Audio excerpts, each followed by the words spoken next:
This to me is going to be the theme of Q4. It's like, where are we getting our bearings? We'll talk about some stuff in the coming minutes about how disrupted we are. But if anyone has any comments about what they're seeing out there, you can either jump on this right now, or we'll have another segment as time allows at the end to kind of summarize what is happening. Where is the pulse, and what is the pulse, and what is the pulse telling us about 2026? I'm extremely bullish, if for no other reason than I've seen this before. If you're of a certain age, you tend to you're able to smooth out the curves and see that, okay, this happens in waves, and this is a big wave. But I will remind anyone that's been around for previous waves, they all felt big. It's a little different, but so was the previous one, and so was the one before that. And I can't imagine what the IBM 360, if anyone even knows what that is, was like to start moving towards computing, even being like readily available for any company other than the government or the DoD. So, Donna, welcome. Hi guys, sorry I couldn't be on camera. Hopefully next time. Thank you so much, Jeff and David, for having this forum. I'm really grateful to join. One thing I do want to highlight, which I post about on LinkedIn, I'm on no other social media channel, is the silence as it relates to outsourcing, offshoring, nearshoring, and then the work visa. I believe that is really the seismic shift. I'm no economist, I'm not a data scientist, but I've been studying this for over 25 years that I've been in HR. And I genuinely believe where we're at today is a pivotal moment in time where we really have to stop being silent about it. Everybody hides behind Reddit, and really, it's not AI. AI is not what has displaced us all. It is a culmination of inbound and outbound in our nation's workforce. And that's where we are today. And I could be wrong. You could respectfully disagree with me, but I am very firm on my research. For many of you, I used to be a graduate professor. I am a teacher. I used to be a teacher over 30 years ago. I'm not, the brightest bulb, but I'm sharing with you all. I believe this is what's been going on in our nation. And then there's a lot of adversaries that I want you all to be aware of that you probably are, but I kid you not when I share this with you, they've been taking the remote jobs.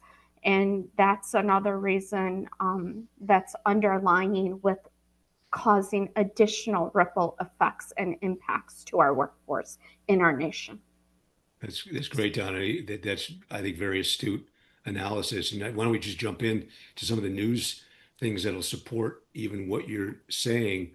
Um, this is a centerpiece kind of one of the things I think we do as a group is we look at like what Donna just put on the table and ground it in what's actually happening. And more, and I think this is what Donna is kind of saying, is there is an underlying reality as to what's going on.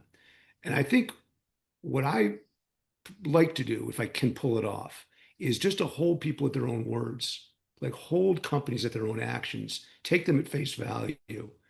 And I think there is an undercurrent, as she says. I think it may even be deeper than that. Um, AI is a great human shield. AI is a great air cover for actions. Shareholders love it. It gives multipliers to the actions. Uh, Companies that we're about to talk about are getting rewarded for those multipliers, for the layoffs. They're using AI as I think, an optical shield and a rationale for the replacement of workers.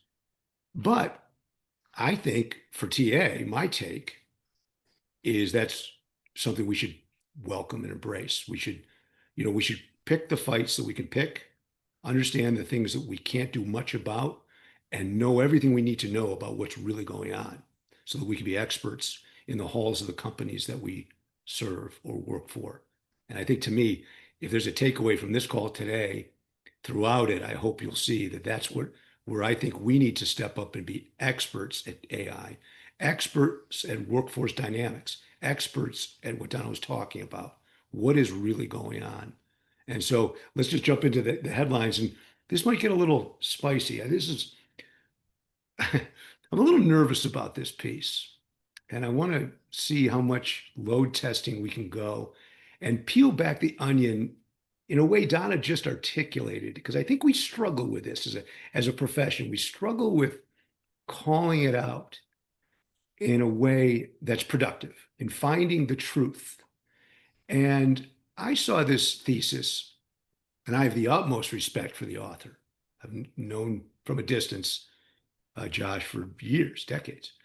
And I have the utmost respect. So I just want to focus on the thesis because I think that he's doing what Donna just did. He's reporting the news. He's saying this is where we're going. And the latest piece, the headline piece, if you haven't seen it, is the rise of the super worker was the first thesis. That got on my radar few months ago.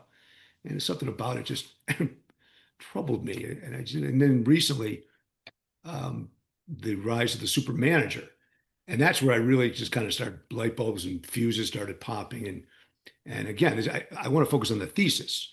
So what I don't understand is, and I want to hear some debate on this one, because I think this to me is a central argument that we need to understand. Like, what is he saying? What is actually happening here? Josh Bersin is one of our greatest thought leaders in HR tech and HR profession. And what is he saying here?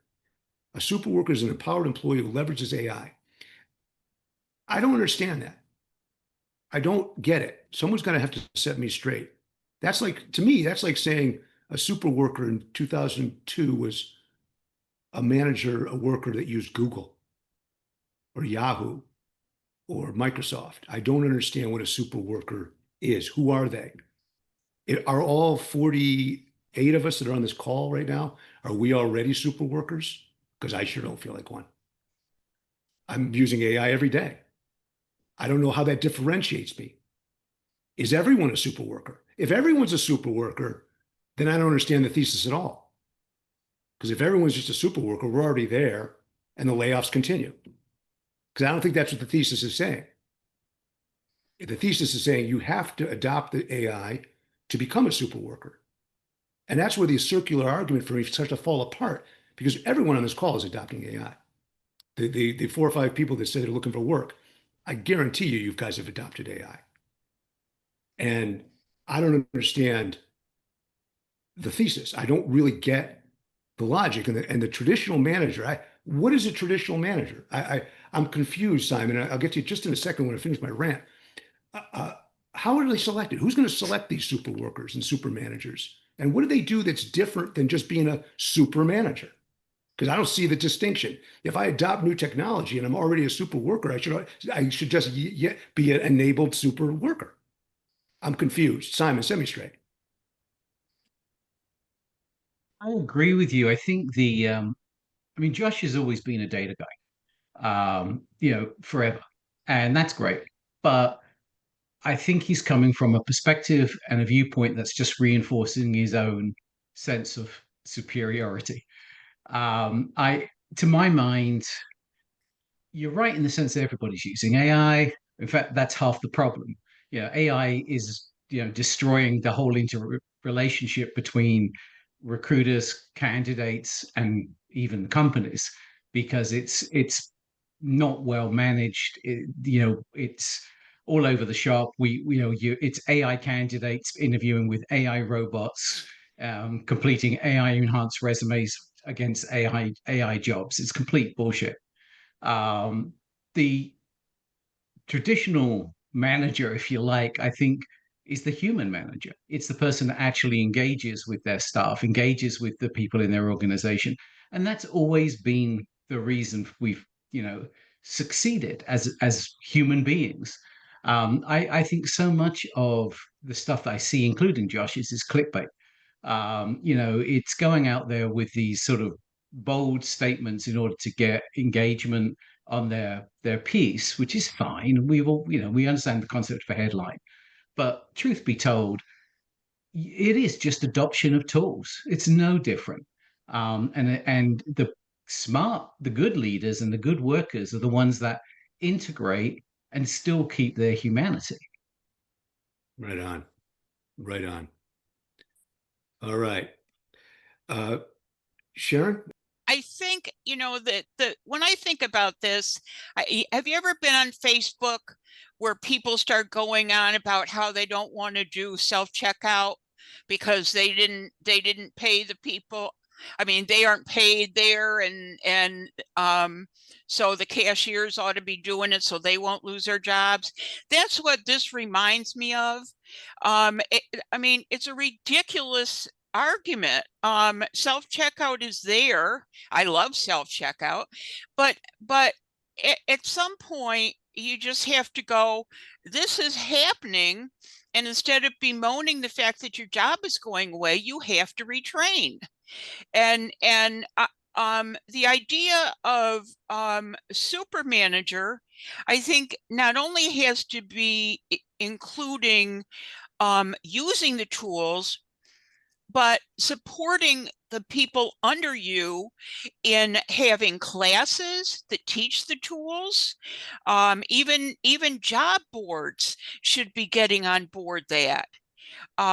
You have to be supportive, and the idea that you're telling your employee, I mean, if they're an entrepreneur, okay, but if they're an employee, you a super worker because you're learning about these things. Well, if they're an employee, you're the one that's responsible for teaching them those things. And a super worker, yes, doesn't say, well, I don't want to learn this because what I've been doing now has been working so well. You get on board and you just absorb every bit of it and you take it on.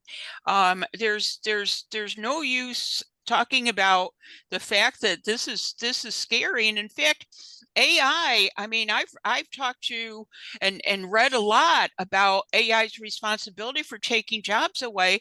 And the fact is, many people say that AI is going to create far more jobs than it takes away. It's just that those menial tasks are going away. And we have to learn. That's all there is to it. We have to learn. Spirit of debate. And then I'll go back to, I think Jose's next. Um, I don't know if I'm aligned with that.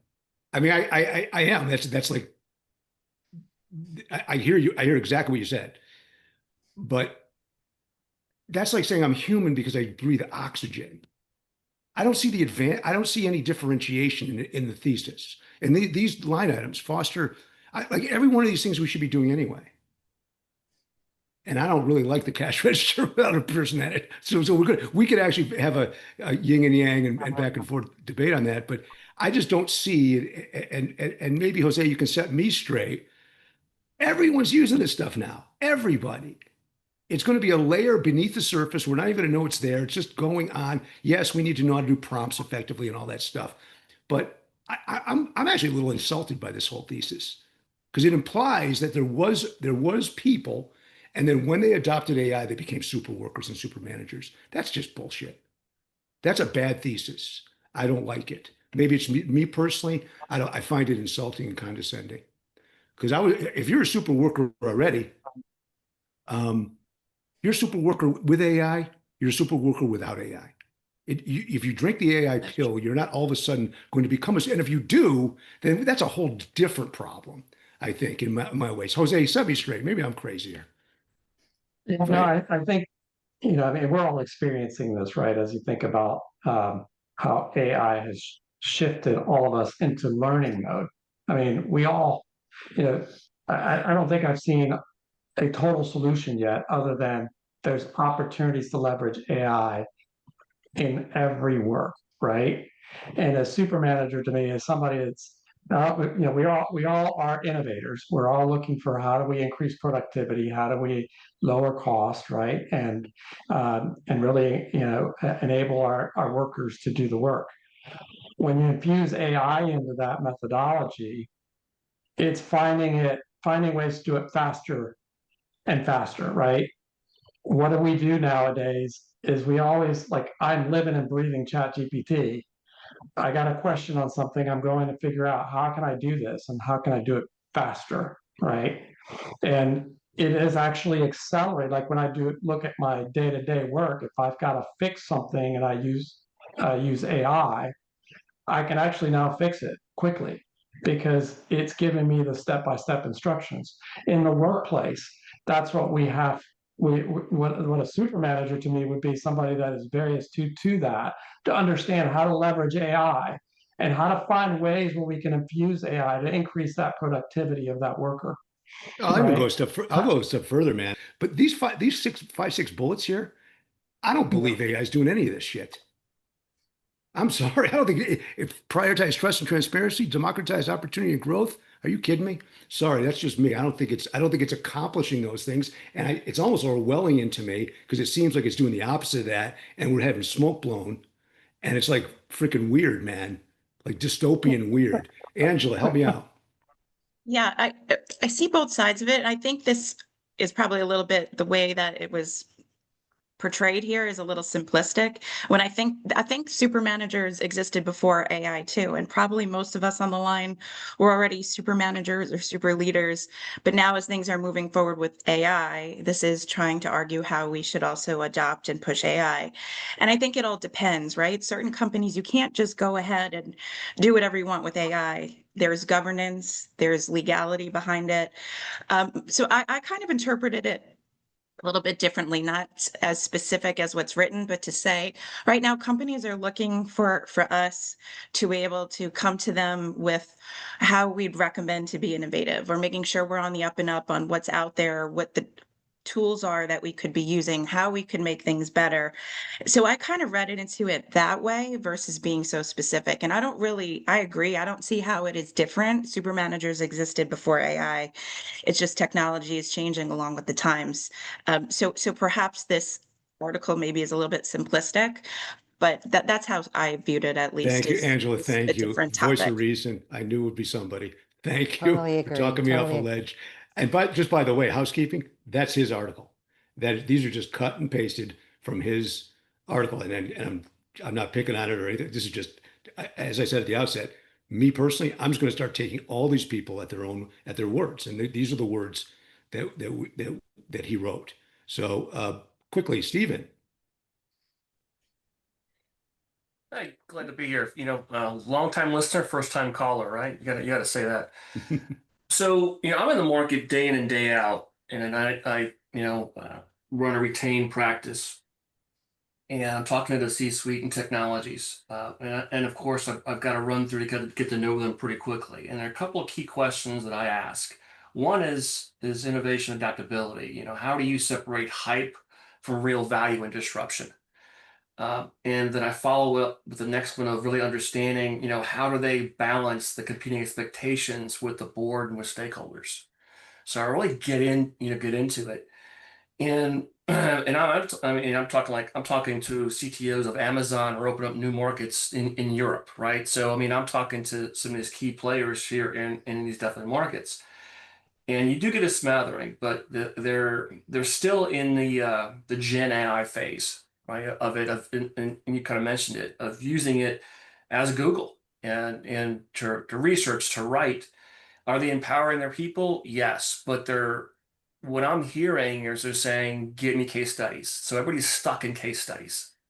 Everybody's stuck in small playgrounds trying to get this stuff, to work. And only one or two of them I've talked to said, "Hey, we've got it figured out as an enterprise. Now we're turning it into a commodity," and but that's very, very rare. Yeah. And then, of Yeah. course, I wrap up asking them, what are you looking for your legacy? What are you looking for your growth over the next 3 to 5 years? And all of them is like, I want to leave behind a mark, right? I want to build a system or something, but they don't talk about AI. Yeah. So Right. it's kind of like, right, we're just trying to make the board happy. It's almost like we're trying to figure That's these it. things out. That's great, Stephen. Thank you so much. And I just my final word on that is, and Bill, we'll go to you. Follow the money. Whenever I see anything that's so clearly a sales pitch, I'm inclined to follow the money. In this case, the money trail leads right back to Workday. And I've been wondering for a while why there hasn't been much discussed about Workday's AI in a negative sense coming from this camp, that camp. And if you follow the money, you'll probably find out the reason why. All right. So look, there is so much more to talk about. Bill, did you want to jump back on, or you I all was set just for gonna, now? just real quick, I could see, David, why you'd be insulted by this article, because Yeah. AI, in some cases, the way the implication is that it takes away our human dignity. And what we do every day as recruiters, right, is we're making connections. And that's what we desire, love and connections. Yeah. And AI is just something that is putting it at arm's length. So it's just a Yeah. reminder that what we do every day is so important. Making connections to people and roles and helping people fulfill what they want to go do. And that's why I think part of this article is a bit insulting, right? Because it's Well, about, yeah, oh, the technology is doing all the work. Yet we each know that the real hard stuff is the things that we do every single day and building those relationships, building those connections, and making those yeah, matches. So that's, for me spot anyway, on. it's taking away the human dignity of what we do every single day and what we're really good at. So that was about Right my on. point. Yeah, Bill, that's so spot on. Thank you for the segue. We're going to kind of rush through this stuff because we got some other content we're going to get to.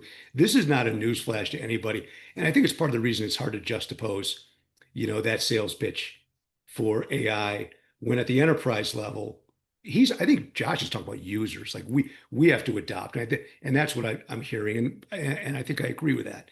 But if you look up top and you look at the robotic direction, and the AI combined, obviously the job losses are going to be significant. And there's Neo. I'm not going to buy Neo. Neo looks like the sock in pets.com. Remember that? Anybody old enough to remember the talking sock puppet? And I don't know that anyone's going to buy this thing, but Amazon's going to, and Amazon's going to eliminate a lot of jobs. And we could pontificate about Amazon all we want. They're not going anywhere. But I don't know. There's a lot of jobs going away as a result of a lot of this stuff. And we're going to have to, as TA professionals, be contemplative about what does that mean? And I think one of the things to me it means is that we have to be way upstream and way downstream. Talent acquisition has tended to focus on the transaction of the recruit. And I think the future of TA will be to take this profession all the way back to workforce planning, what we used to call workforce planning, which is really going to become work planning. How does work get done at the enterprise level? How is Amazon thinking about work? These aren't even hires yet. They're saying instead of hiring 600,000 people, we're going to execute the work a different way. TA needs to be in that room. TA needs to be in that discussion. TA needs to be experts at knowing how to allocate that work and understanding that we're not as much in the talent business as we are in the work business. And the future of TA should include a broader view of work and how that work gets distributed. And Amazon's teaching us, they're giving us a window into the future. We've heard about the layoffs. We know what's going on. They're replacing jobs. There's definitely going to be disruption in the labor markets. We don't need to repeat this. I don't even know if there's anything here to discuss. Everyone just knows this is a given. I would think there is a bottom, and I think we might be, knock on wood, famous last words, there's more to come. If you listen to McKinsey and Goldman, and you guys have all seen the numbers, they could be horrific. But somewhere in the back of my mind, I've seen this before, right? Like we're over our skis a little bit. These companies are cutting people they haven't even hired yet.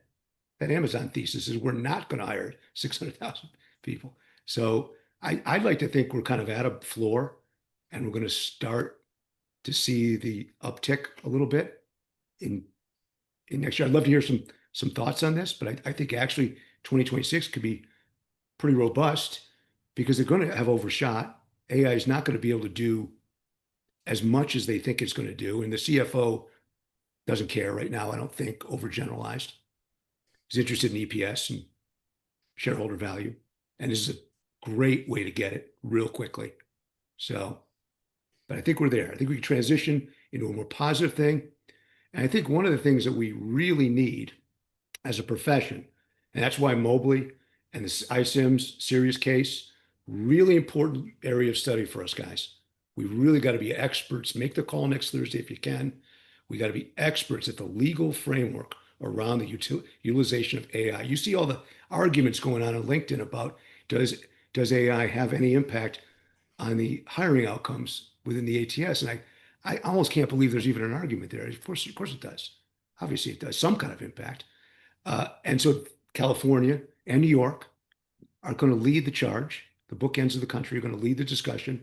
California's going to lead with some regulation, what you can and cannot do with this stuff. And I think at the other end of the political spectrum, not to get into that today, and this isn't really a political discussion, but something happened this week. Some pendulum swung back in New York, Virginia, and elsewhere about the sentiment of the country. Kind of hold on a second. The economy is not great. Stop blowing smoke. It's not that terrific. And we need to understand all that. And I think we need to be subject matter experts in our enterprise and all the legal ramifications of what Mobley are going to teach us, what the California regulatory changes are going to mean to us. That is no surprise. Wow.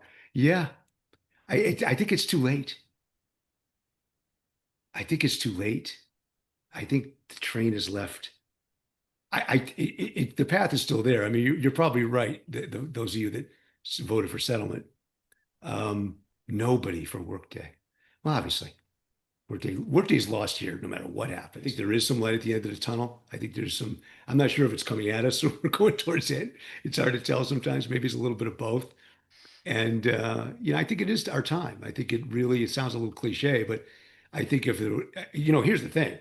Your companies, the companies that you serve or want to work for or will work for or do work for, if we don't know who's suing iCIMS, if the 50 people on this call are just a little bit behind the learning curve on that, that's right in our bailiwick. Everyone else at your enterprise that you're serving doesn't have a clue, doesn't even know that iCIMS is being sued. That Sirius and iCIMS are co-joined in a lawsuit, and the EOC is very, they've already co-joined the Mobley lawsuit because EOC, OFCCP is very interested in a legal framework here. So this is a really great time of massive disruption where our seat at the table is huge. Our opportunity to have a seat at the table and have a voice is huge. Thanks, everyone.